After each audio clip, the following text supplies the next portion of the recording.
Being his grandson, I sort of was intimidated a little bit because he had this rough personality.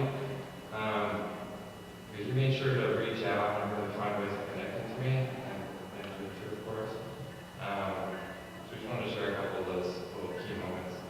And one of them was always spending Christmas, or not always, but most of the time, spending Christmas at his house. Starting off in Fullerton and eventually up here.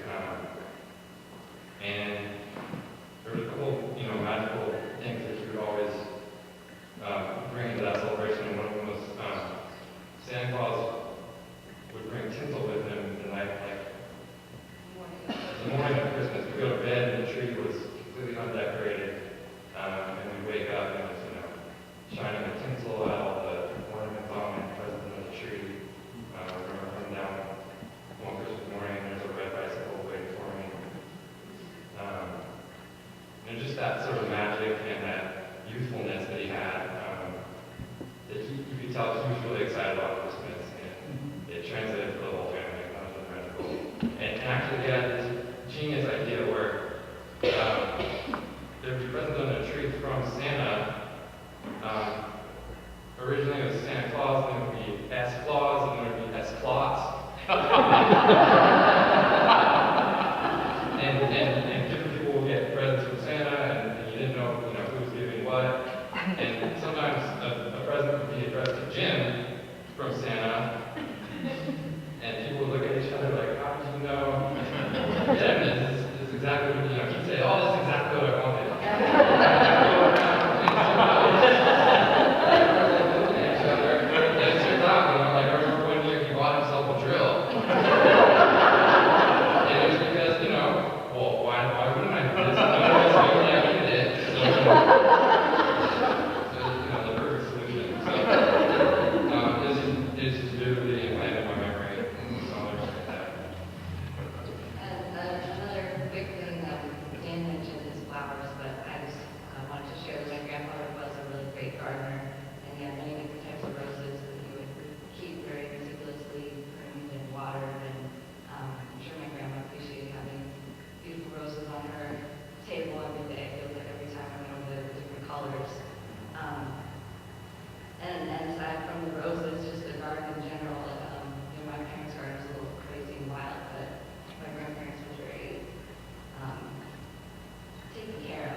As a kid, it intimidated me. But I felt safe. I actually brought a picture of him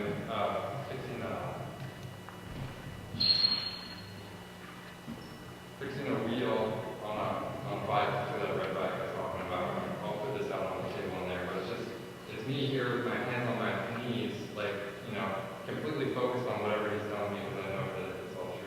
Another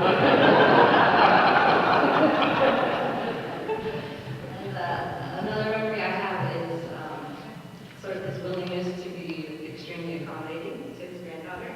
When I was a young girl, like probably second or third grade, I loved to dress up and I loved to do things like act out plays and comedy routines and whatever different things I thought of. So I think it was for her birthday. It could have just been any old day. I decided with my other girlfriends that we wanted to act out Little Red Riding Hood. But since most of my friends were little girls, we had a really hard time deciding who would be the big bad wolf. Nobody wants to be the big bad wolf. So I guess I had a bolt of lightning. I was like, Jim, you be the big bad wolf. And he, I guess, like to a child, a lot of grandparents or grandfathers, he'd be a little rough. He had a deep voice and bushy eyebrows, and I thought he was rough. My friends thought he was rough. And the only costume we gave him was this rope that my mom found. It was like a really chunky rope. He wore it as a tail. I think he went along with it. His rope is, he ties sailors knots and things. He's comfortable with that as a costume.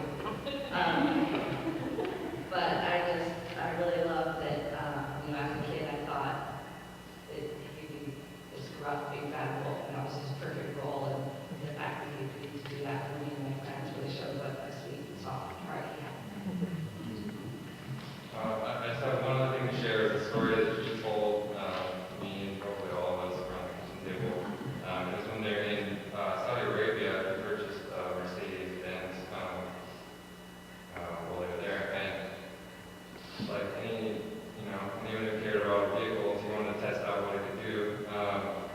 And as he described it, with it in his eye, that meant putting the pedal to the metal and flooring it for who knows how long, trying to reach top speed, which I'm sure he did. He was talking about the field vehicles flying down. So I don't know. Could have been in Germany. I thought it was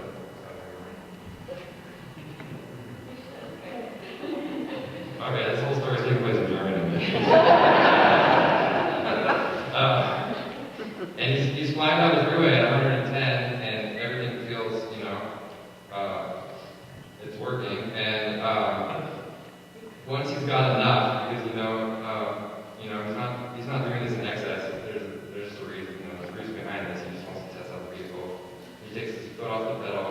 It goes up over a hill, and as he explained it, right when he reached back to 60 miles an hour, whatever the speed limit was, there was a cop sitting on the side of the freeway, and he told him with such a chuckle, like he just got my way with the greatest thing in the world.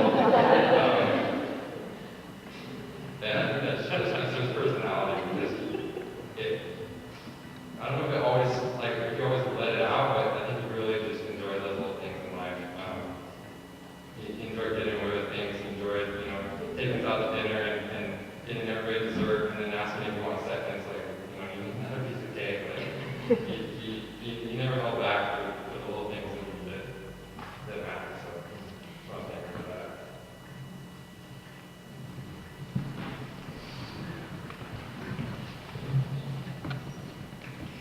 Thank you, everybody, for being here with us.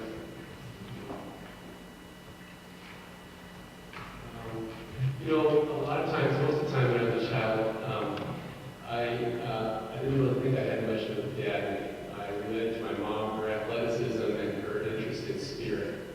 But at some point, I just realized, even logically, that as a result, that I had to have pretty much my father in too, and I began to identify qualities and experiences and grew to love him and understand him a little bit more and more. And one of those obvious first things for me that I was alluded to was the kind of social identity he had by his career. Atomic weapons, oil pollution, global warming, Saudi Arabia, colonialism, and some of the cultural evils. And I still, when I go through oil fields, love the smell of oil. I really got a lot out of being in Saudi Arabia. And I remember in 4th grade, I was so excited to learn that this is when atomic bombs were shown on TV. They were being set up in Bikini Islands. I was so excited about that I had him come to my 4th grade class and describe how the bomb worked. But you know, when the Vietnam War was raging, and I came home from UCSC with hair over my ears and argue what was going on. I realize now that this is a really big thing that I, in a personal way, had to and did kind of wrestle with what it means to be an American. And I remember also when I would return to the demonstrations that I was always uncomfortable when the language turned to demonizing those who support the government. And really, I still believe that it's important that I know from my personal experience of our family that I'm part of those wheels of our civilization. I'm so glad that he took us to Saudi Arabia.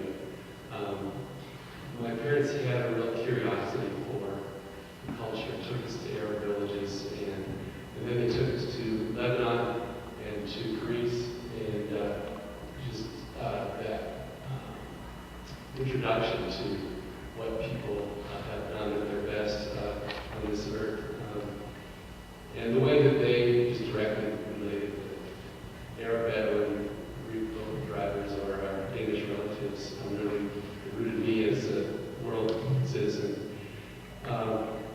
He was really interested in history, and one of my professors was the founding provost of Cal College, Paige Smith. And Paige Smith wrote a many-volume set of American history, and my dad read every one. And one of the things that Paige said was the fact that many of you know probably that 2 of the writers of the Declaration of Independence, Thomas Jefferson and John Adams, died on the 4th of July, and actually so did James Monroe a few years later. So I like that association that they had died on the 4th of July. I showed down nature. Dad's life in the Boy Scouts, and then with us. They took us camping. Often just before he left for Saudi Arabia, he took me to Joshua Tree National Mine, and we can still picture this little hike that we took. And I learned from him how to take care of myself in the wilderness. We had a kind of legendary canoe trip to the north woods of Minnesota. And I think that starting in his childhood and in the Boy Scouts, he learned this great skill he had and the interest he had in serving organizations. He did in his professional associations and as Dave said, in every church that he was part of. And the way that he served was through that understanding of the kind of practical sustenance that a community needs. And also I think the way he did it was by training people, as Jen had said, and really appreciating in his kind of direct and in numerous ways, sometimes just the personal relationships that really meant a lot.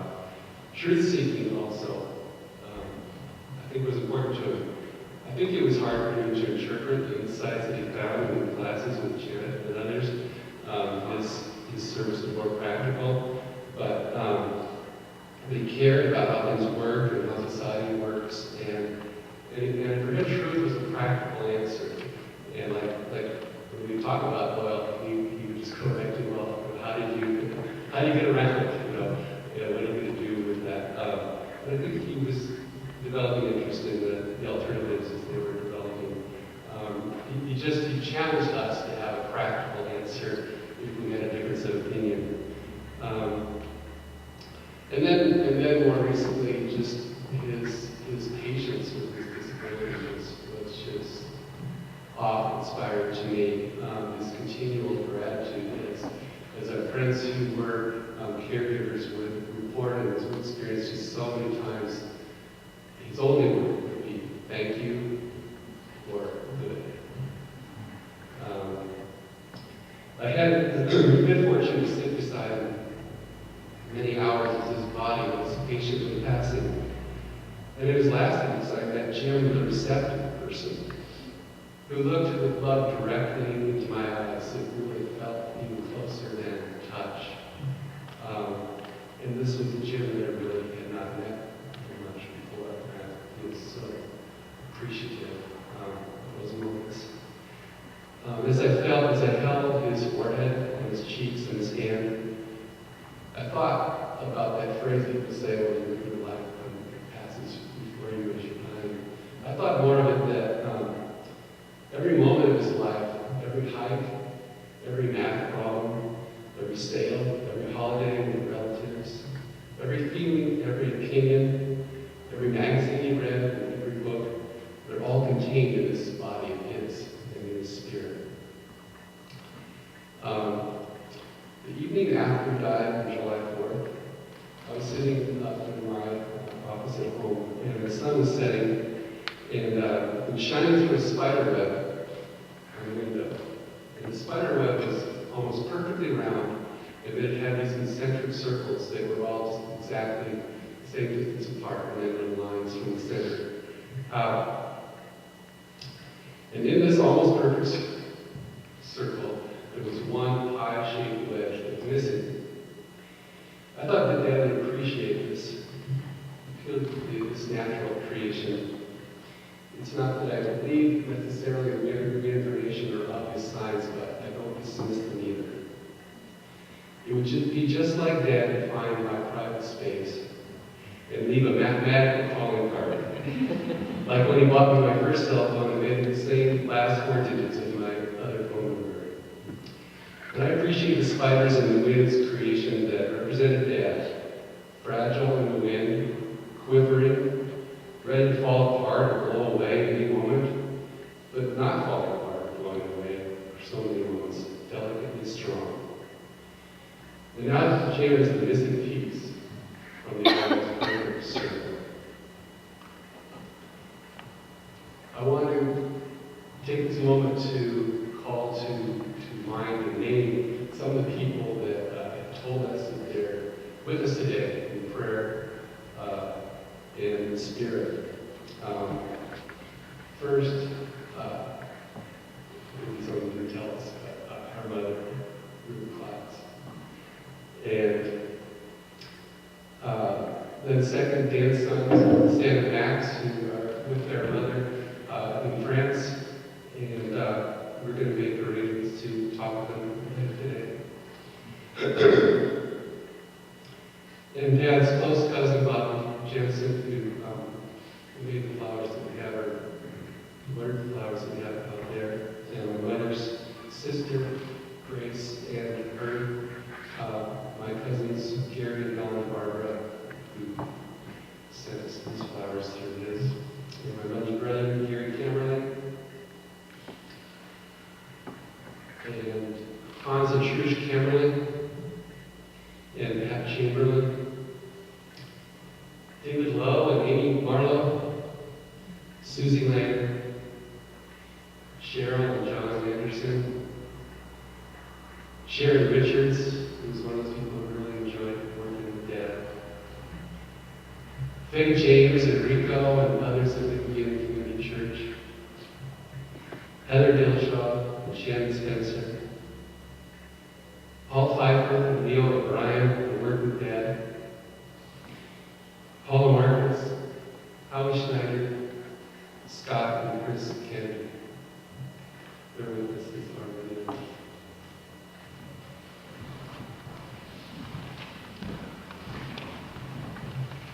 I'd like to thank all of you, thank all of you again for inviting us into such an intimate part of your lives, of your family, and invite the rest of you to be sure to greet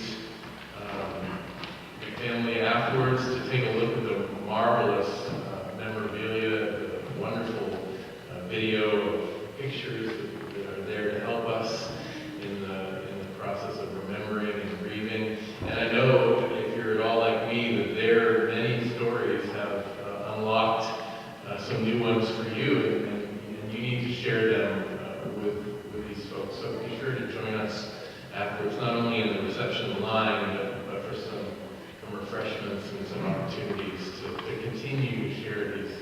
many, many stories of a remarkable life. So continue now as you hold all of this intimacy with us to enjoy the music of art and stand in front of us.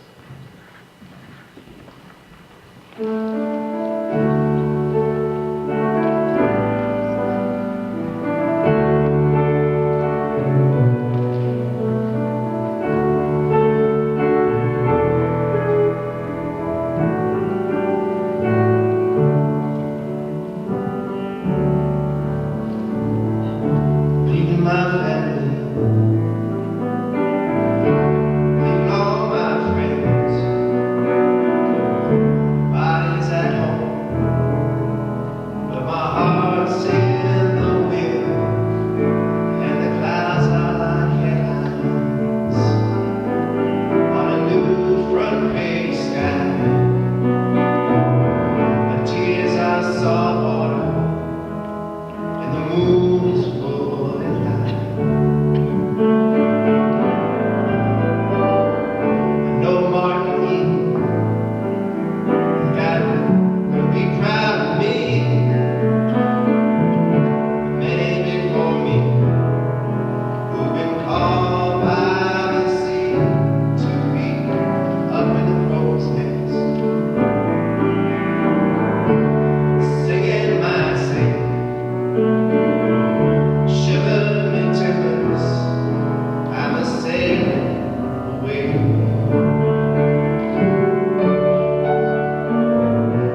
Fog lifting, sand shifting, I'm drifting on it. Oh, Captain Ahab, got nothing on me. So swallow me, don't follow me. I'm traveling low. Water's my daughter. I'm gonna skip like a stone.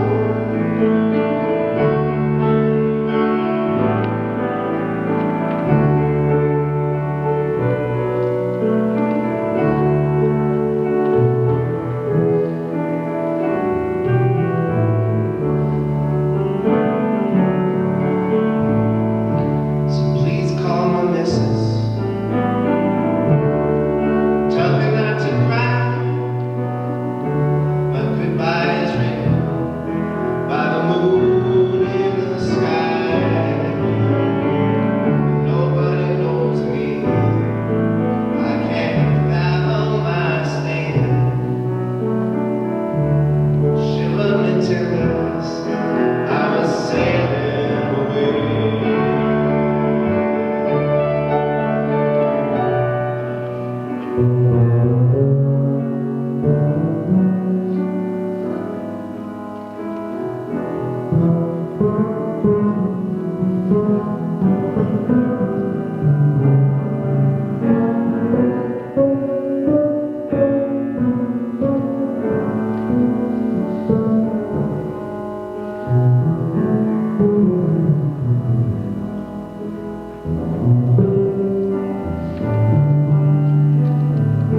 Leaving my family,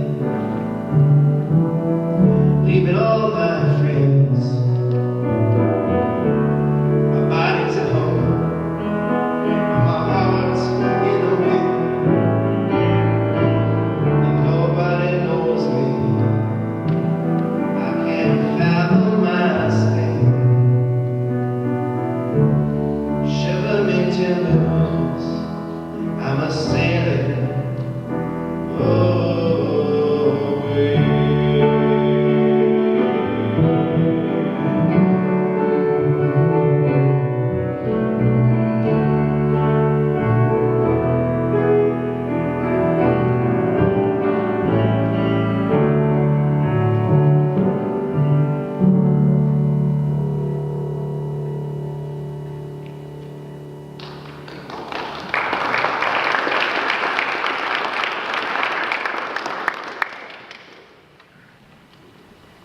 I invite you to join me in prayer, and if you wish to add your own prayers to our circle, you'll see that we'll respond to each of those spoken prayers with the words, Lord, in your mercy, hear our prayer. giving thanks for the time that we've spent together and for the great, wonderful life that we celebrate together. I invite you to join me in prayer. Gracious and loving God, as we give thanks for Jim's life and for his legacy, we pray this morning for our problem solvers in our own generation, even this week, for leaders, for folks in government and industry who, like Jim, might see these problems as wonderful opportunities, challenges to be met with creativity and compassion. We pray, dear God, for all of these problem solvers, and we give thanks for Jim's wonderful legacy of creativity in solving the problems of his time. Lord, in your mercy, hear our prayer. And God, we give thanks for this amazing family, for the uniqueness of each of their lives, for the ways that each has responded to this loss and to the loss of Ruth. May they find courage and strength in one another, in the deep relationships and friendships that hold them fast. And may they take from this morning the love and the strength of this church community which seeks to walk by their sides throughout. Lord, in your mercy, hear our prayer.